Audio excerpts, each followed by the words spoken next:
Assalamualaikum warahmatullahi wabarakatuh. Hai teman-teman, gimana kabar kalian? Semoga kalian tetap sehat-sehat ya. Nah, jangan lupa tetap patuhi protokol kesehatan. Perkenalkan, nama saya Zafirah Rahmania. Saya dari kelas 9G. Nah, pada kesempatan kali ini kita akan belajar PPKN, yaitu tentang tata urutan peraturan perundang-undangan di Indonesia. Oke, kita simak materinya ya. Oke, seperti yang saya katakan pada awal tadi, pada hari ini kita akan membahas tentang tata urutan peraturan perundang-undangan di Indonesia. Nah,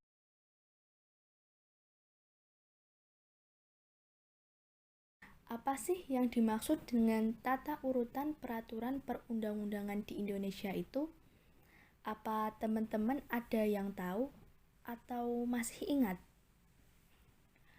Oke, kita pelajari bersama ya.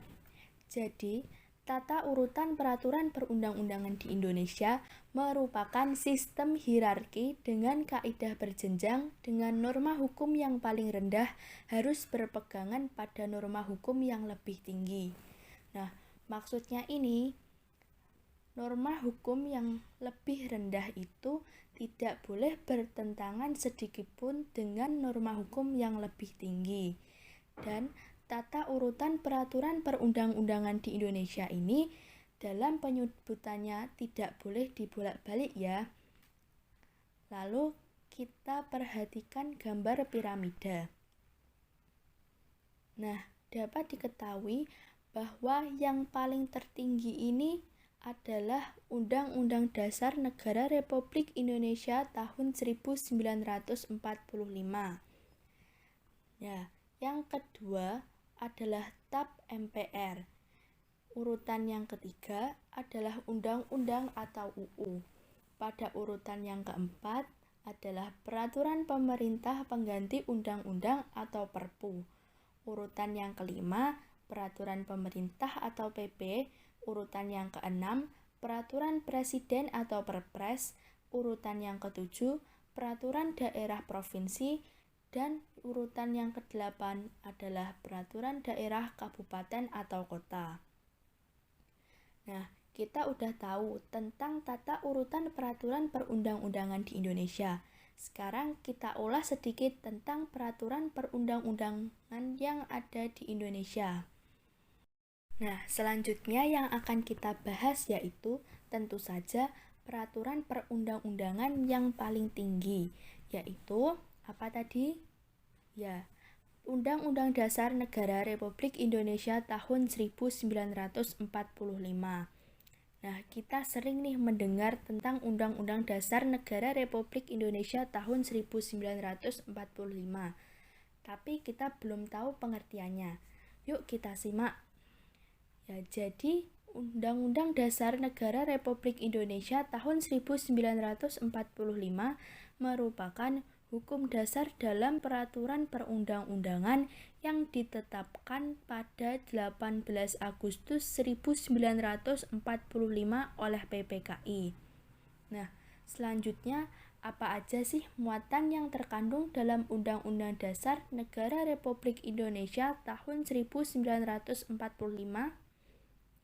Nah, jadi muatan yang terkandung dalam Undang-Undang Dasar Negara Republik Indonesia tahun 1945 adalah yang pertama, ketentuan mengenai organisasi negara, yang kedua, hak-hak asasi manusia, yang ketiga, prosedur pengubahan Undang-Undang Dasar, yang keempat, larangan untuk mengubah sifat-sifat tertentu dari Undang-Undang Dasar 1945.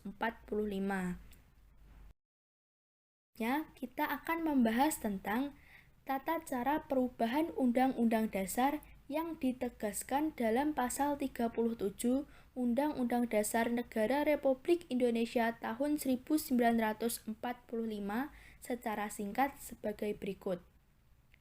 Yang pertama, Usul perubahan pasal-pasal diajukan oleh sekurang-kurangnya sepertiga dari jumlah anggota MPR dan disampaikan secara tertulis yang memuat bagian yang diusulkan untuk diubah beserta alasannya. Yang kedua, sidang MPR untuk mengubah pasal-pasal dihadiri sekurang-kurangnya 2/3 anggota MPR. Yang ketiga, putusan untuk mengubah disetujui oleh sekurang-kurangnya 50% ditambah 1 dari anggota MPR. Yang keempat, khusus mengenai bentuk Negara Kesatuan Republik Indonesia tidak dapat dilakukan perubahan. Nah, perubahan Undang-Undang Dasar Negara Republik Indonesia tahun 1945 ini dilakukan dengan acara adendum. Artinya, menambah pasal perubahan tanpa menghilangkan pasal sebelumnya. Nah, apa sih tujuannya kok diubah secara adendum? Nah, tujuannya adalah untuk kepentingan bukti sejarah. Nah, itu tadi ya tentang Undang-Undang Dasar Negara Republik Indonesia tahun 1945. Kita lanjut ke peraturan perundang-undangan yang selanjutnya. Peraturan perundang-undangan yang kedua adalah ketetapan MPR atau disingkat menjadi TAP MPR. Nah, apa sih yang dimaksud ketetapan MPR itu? Jadi, ketetapan MPR adalah ketetapan yang dikeluarkan oleh MPR atau Majelis Permusyawaratan Rakyat sebagai konsekuensi dari tugas, kedudukan, dan kewenangan MPR sesuai Undang-Undang Dasar 1945. Berikut ini akan disajikan beberapa contoh TAP MPR. Yang pertama, ketetapan MPR RI nomor 6/MPR/2001 tentang etika kehidupan berbangsa.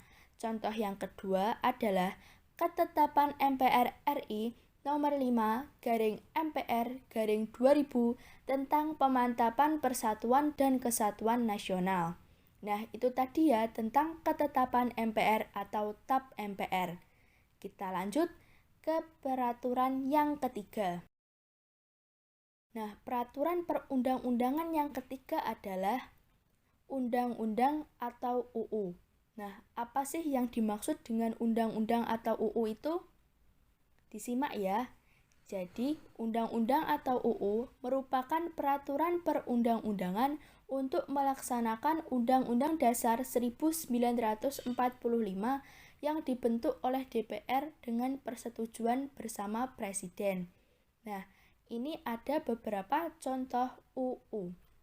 Yang pertama, Undang-Undang Nomor 20 Tahun 2003 tentang Sistem Pendidikan Nasional. Contoh yang kedua, Undang-Undang Nomor 11 Tahun 2020 tentang Cipta Kerja.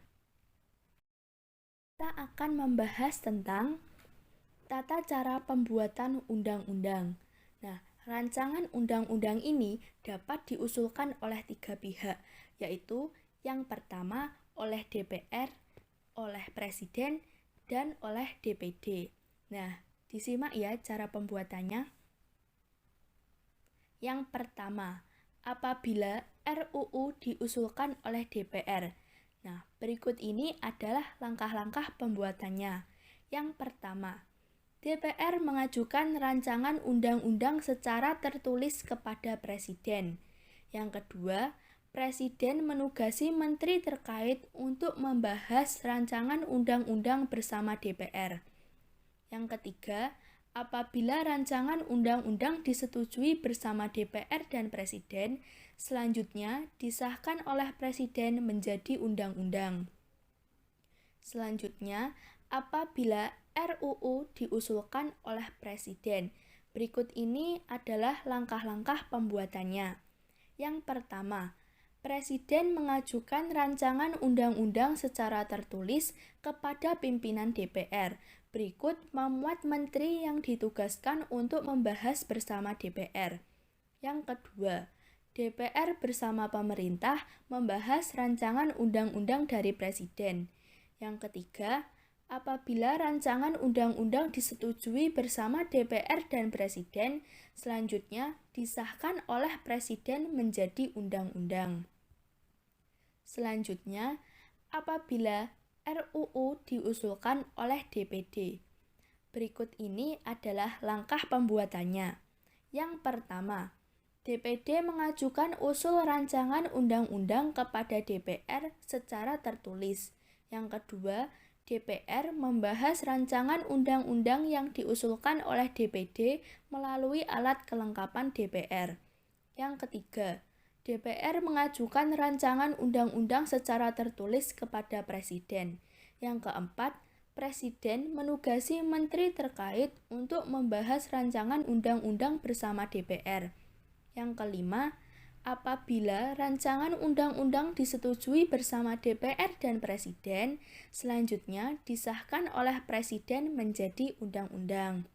Nah, itu tadi ya tentang undang-undang. Selanjutnya, kita ke peraturan perundang-undangan yang keempat. Peraturan perundang-undangan di Indonesia yang keempat apa ya tadi? Ya, peraturan yang keempat adalah peraturan pemerintah pengganti undang-undang atau biasa disebut dengan Perpu. Nah, apa sih yang dimaksud dengan Perpu itu? Jadi, Perpu adalah peraturan perundang-undangan yang dikeluarkan oleh Presiden karena keadaan genting dan memaksa. Berikut ini adalah contoh dari Perpu. Contohnya, Perpu nomor 2 tahun 2020 tentang penetapan peraturan pemerintah pengganti Undang-Undang nomor 1 tahun 2014 tentang pemilihan gubernur, bupati, dan wali kota. Nah, setiap peraturan perundang-undangan di Indonesia tuh ada ketentuan pengaturannya. Nah, gimana sih ketentuan pengaturan Perpu itu? Kita simak ya. Jadi, ketentuan pengaturan Perpu adalah yang pertama, Presiden berhak mengeluarkan Perpu dalam hal ihwal kegentingan yang memaksa. Yang kedua, Perpu harus mendapat persetujuan DPR dalam masa persidangan yang berikutnya. Yang ketiga, apabila Perpu tidak mendapat persetujuan DPR, maka Perpu harus dicabut. Sedangkan apabila Perpu mendapat persetujuan DPR, maka Perpu ditetapkan menjadi undang-undang. Nah, itu ya tentang Perpu. Kita lanjut ke peraturan perundang-undangan yang kelima. Nah, jadi peraturan perundang-undangan yang kelima adalah peraturan pemerintah atau PP. Nah, apa sih PP itu? Apa teman-teman ada yang udah tahu?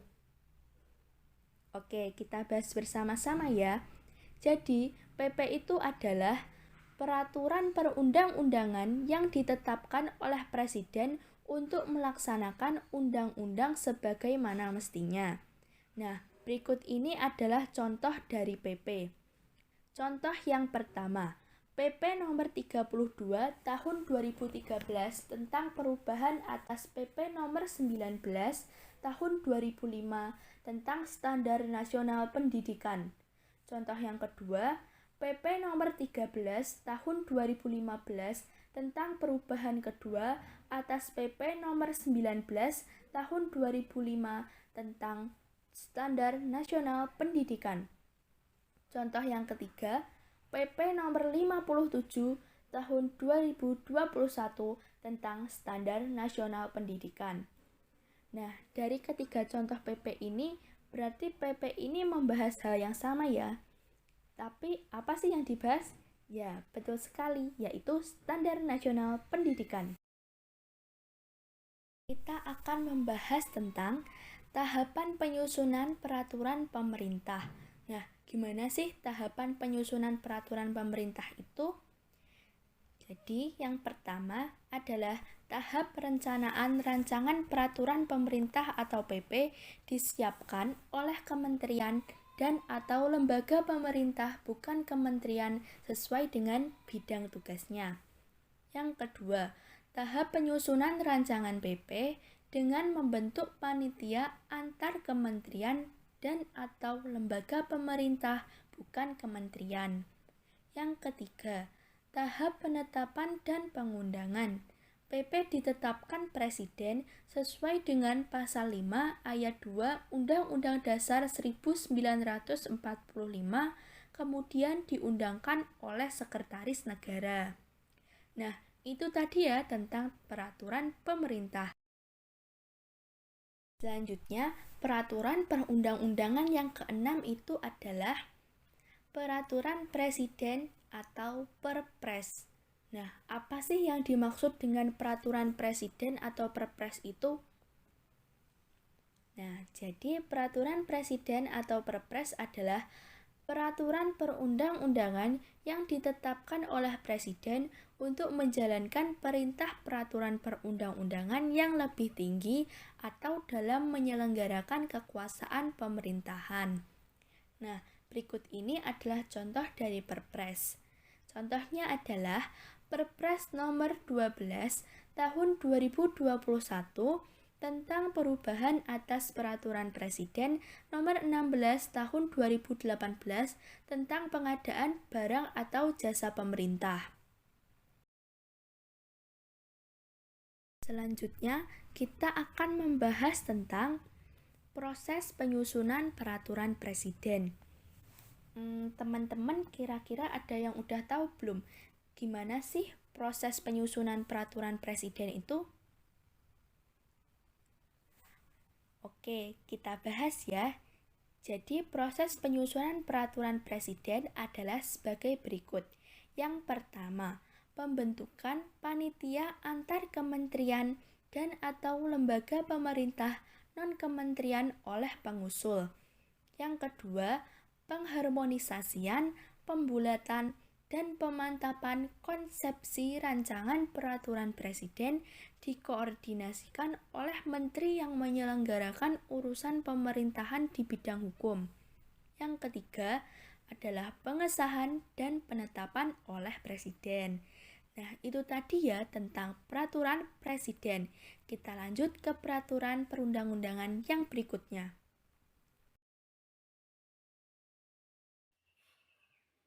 Peraturan perundang-undangan yang ketujuh adalah Peraturan Daerah Provinsi. Peraturan Daerah Provinsi atau Perda Provinsi adalah peraturan perundang-undangan yang dibentuk oleh DPRD Provinsi dengan persetujuan bersama Gubernur. Berikut ini adalah contoh Perda Provinsi. Perda Jawa Timur Nomor 2 Tahun 2020 tentang perubahan atas Perda Jatim Nomor 1 Tahun 2019 tentang penyelenggaraan ketentraman, ketertiban umum, dan perlindungan masyarakat. Nah, selanjutnya adalah proses penyusunan peraturan daerah provinsi. Nah, Perda Provinsi ini rancangannya boleh diusulkan oleh dua pihak, yaitu oleh DPRD Provinsi dan oleh Gubernur.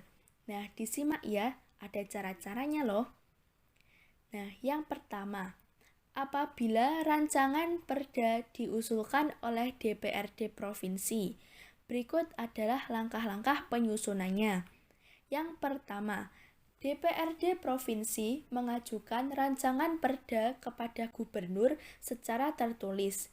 Yang kedua, DPRD Provinsi bersama Gubernur membahas rancangan perda provinsi.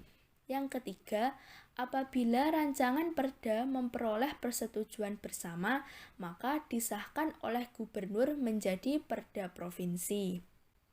Nah, selanjutnya, apabila rancangan diusulkan oleh Gubernur. Nah, berikut ini adalah langkah-langkah penyusunannya. Yang pertama, Gubernur mengajukan rancangan perda kepada DPRD Provinsi secara tertulis. Yang kedua, DPRD Provinsi bersama Gubernur membahas rancangan perda provinsi. Yang ketiga, apabila rancangan perda memperoleh persetujuan bersama, maka disahkan oleh Gubernur menjadi perda provinsi. Nah, jadi caranya itu sama aja ya, cuma diganti nama aja. Nah, selanjutnya kita beralih ke peraturan yang paling akhir. Nah, peraturan perundang-undangan yang paling akhir adalah peraturan daerah kabupaten atau kota. Nah, apa sih yang dimaksud dengan peraturan daerah kabupaten atau kota? Ya, pastinya adanya hanya di kabupaten atau kota ya. Jadi, perda kabupaten atau kota adalah peraturan perundang-undangan yang dibentuk oleh DPRD kabupaten atau kota dengan persetujuan bersama bupati atau wali kota. Nah, berikut ini adalah contoh dari perda kabupaten atau kota. Contoh yang pertama, Perda Kabupaten Madiun Nomor 9 Tahun 2018 perubahan atas Peraturan Daerah Nomor 1 Tahun 2015 tentang desa. Contoh yang kedua, Perda Kabupaten Madiun Nomor 2 Tahun 2020 pencabutan atas Perda Kabupaten Madiun Nomor 12 Tahun 2007 tentang pembentukan lembaga pemberdayaan dan kesejahteraan masyarakat desa atau kelurahan. Selanjutnya, kita akan membahas tentang proses penyusunan peraturan daerah kabupaten atau kota. Nah, proses penyusunan perda kabupaten atau kota ini sama juga dengan proses penyusunan perda provinsi, cuma diganti dengan namanya aja ya.